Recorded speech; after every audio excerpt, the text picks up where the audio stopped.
क्षिप्रमर्म अंगूठा और तर्जनी उंगली के मध्य में स्थित होता है और इस मर्म के माध्यम से हम लोग गले के anterior triangle of the neck और posterior triangle of the neck में स्थित सभी अंगों की चिकित्सा हम लोग कर सकते हैं। जितने भी छोटे उसमें पार्ट्स होते हैं उन सभी में कोई बीमारी होती है तो उसको क्षिप्रमर्म के माध्यम से ठीक किया जा सकता है।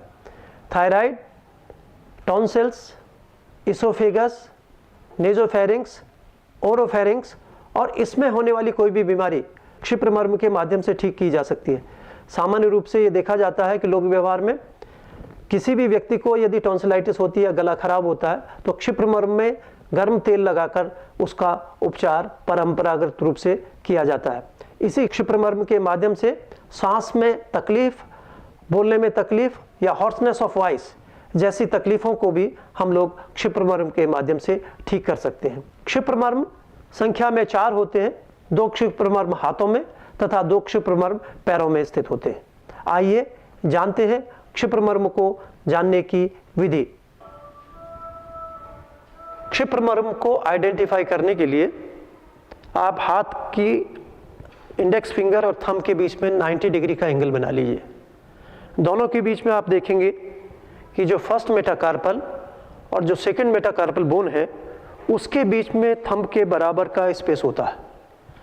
इसको आइडेंटिफाई करने के लिए दोनों उंगलियों से इसके नीचे के हिस्से को सपोर्ट कीजिए, ऊपर अंगूठा रख लीजिए और आप देखेंगे कि यहाँ पर एक इतना स्पेस है, इसको क्षिप्रमर्म कहते हैं। इसको दबाव देने के लिए, इसको स्टिमुलेट करने के लिए दोनों उंगलियों से नीचे सपोर्ट कीजिए और अंगूठे की सहायता से इसको 0.8 सेकंड के स्टिमुलस की तरफ से इसको दबाइए।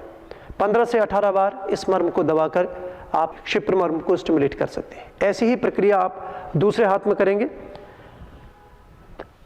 बाएं हाथ में भी आप अंगूठे और उंगली को आप 90 डिग्री पे कर लीजिए और ऐसे अंगूठे को और उंगलियों को इस ढंग से रखकर सपोर्ट कीजिए और आइडेंटिफाई कर लिए कि एक्चुअल लोकेशन क्षिप्रमर्म की कौन सी है।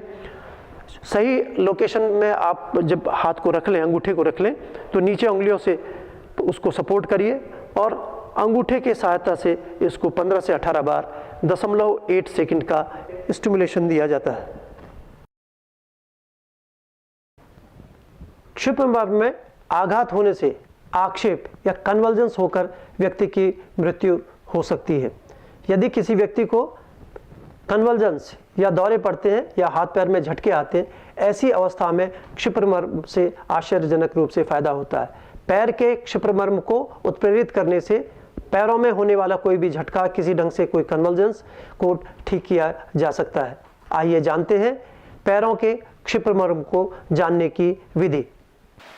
पैर के क्षिप्रमर्म को आइडेंटिफाई करने के लिए सबसे पहले आप पैर को सीधे रख लीजिए, अंगूठे को मोड़िए और आप देखेंगे कि जो हेड ऑफ फर्स्ट मेटाटार्सल है वो प्रोमिनेंट हो जाता है। दूसरे जो सेकंड टो है उसको थोड़ा सा अलग कीजिए और इन दोनों के बीच में जो स्पेस होता है उसमें आप अंगूठे से के द्वारा आप उस पॉइंट को आइडेंटिफाई कर सकते हैं। ये एक टेंडर पॉइंट होता है और उसको 15 से 18 बार 0.8 सेकंड की दर से आप इसको स्टिमुलेट कर सकते हैं। ऐसा ही आप दूसरे पैर में भी आप इसको कर सकते हैं। आप अंगूठा देख रहे हैं, इस अंगूठे को यदि आप ऐसे फोर्सफुली इसको मोड़ेंगे तो आपको अंगूठे के पास पॉइंट दिखाई देगा और उसको आइडेंटिफाई करके आप इसको स्टिमुलेट कर सकते हैं।